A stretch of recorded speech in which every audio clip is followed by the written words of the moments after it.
Imagine yourself walking the streets of London. Not the posh, polished parts, but the cobblestone alleys where a chilly morning sends shivers down your spine, and every brick has a story to tell. This is where we meet Jeremy. He's fallen on hard times, let's be honest. Yeah. But there's a spark in him, a quiet determination that today things change. He's ready to fight for something better. I like him already. So what's his first move? He heads to a local community center, a place known for offering a helping hand to folks ready to get back on their feet. And there, amidst the donated coats and well-worn books, he finds it a suit. Not just any suit, mind you. We're talking a classic pinstripe, double-breasted, English-cut suit, the kind of suit that whispers of boardrooms and second chances. And here's the truly uncanny part. It fits Jeremy as if it were made for him. Every seam, every line, absolutely perfect. It's fascinating, isn't it? The power that clothing can hold. We often talk about how what we wear influences others' perceptions, but it's equally about how it shapes our own self-image. For Jeremy, that suit wasn't just fabric and thread, it was an embodiment of possibility, a tangible reminder of the man he aspired to be. Exactly. But you know what they say about putting the cart before the horse? Well, Jeremy might have found the perfect suit, but he was still sporting his old, well, let's call them street-worn boots. Not exactly the footwear that screams, I'm ready to take on the world. You need the whole package. He knew to truly own this transformation, he needed the right shoes.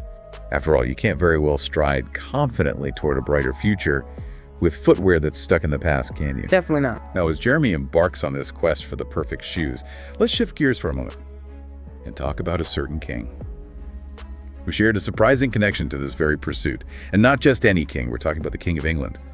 A man renowned for his impeccable taste and, as luck would have it, his particular fondness for exquisitely crafted footwear.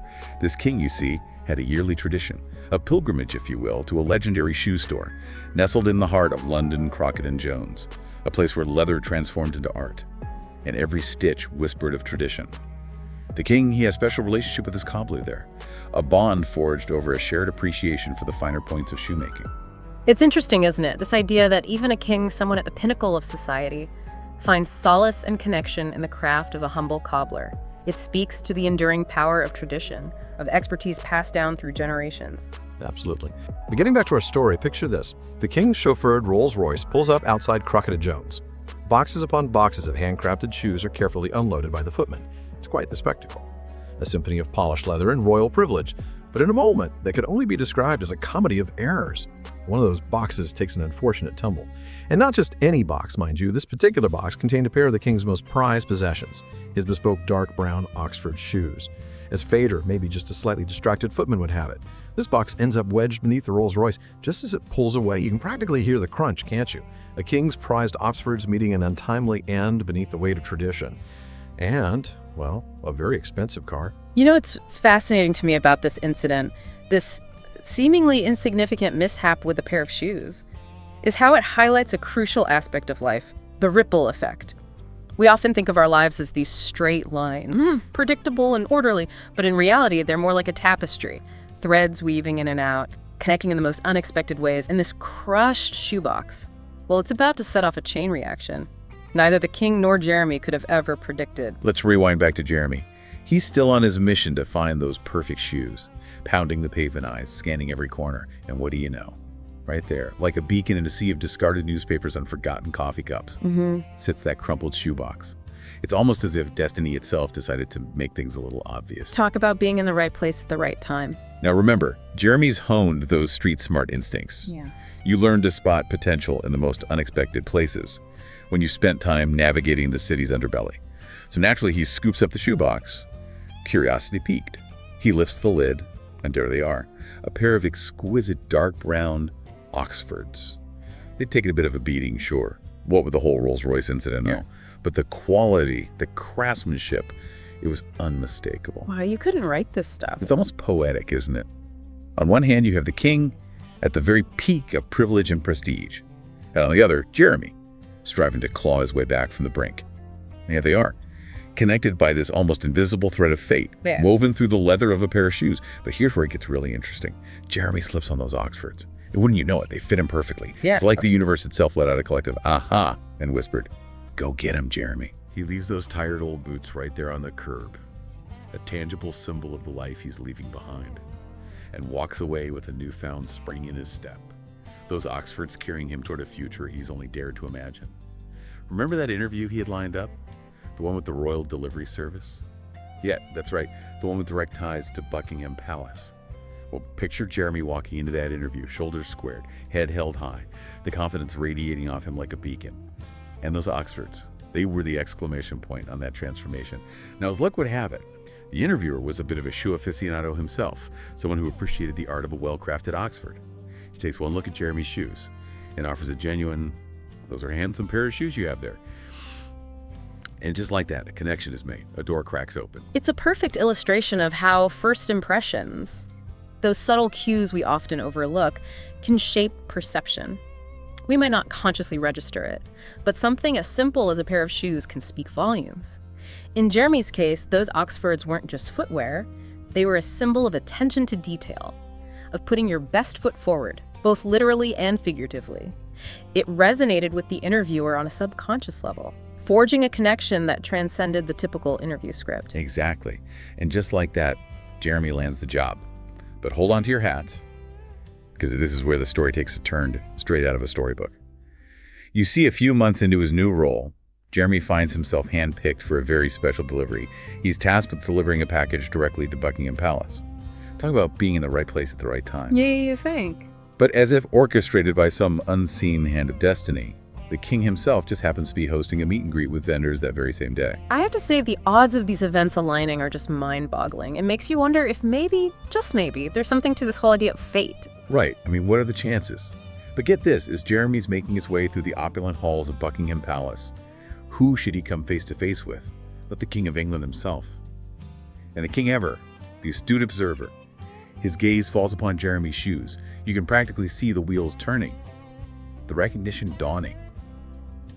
"You know," the king begins, a hint of curiosity in his voice, "I once had a pair of shoes remarkably similar to those, and if my memory serves me correctly, there was a rather distinctive scratch, much like the one I see on yours, just there on the side." Now, most people would be quaking in their boots, so to speak, at this point. But not Jeremy. He takes a deep breath, meets the king's gaze head on, and does the most unexpected thing. Without a moment's hesitation, he removes the Oxfords, those fabled shoes that had already carried him so far, and presents them to the king. "Your Majesty," Jeremy says, his voice steady, "I happened upon these outside Crockett & Jones some time ago. It occurs to me that they might belong to you." Now, my friends, is what you call a power move. Honesty, integrity, and a dash of "I'm not afraid of a king" swagger all rolled into one. I love this guy. The king, clearly taken aback by Jeremy's forthrightness, can't help but smile. "Keep them, young man," he insists. "But you should know those shoes once belonged to my father. He, in turn, passed them down to me." I don't know about you, but I'm finding it hard to wrap my head around all these layers of coincidence.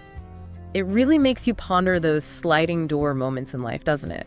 Those seemingly insignificant choices that can set in motion a whole cascade of events, leading us down paths we never could have imagined. For real. And just when you think the story couldn't get any more unbelievable, it does. The king, visibly touched by Jeremy's honesty and the sight of those familiar shoes, decides to do something extraordinary.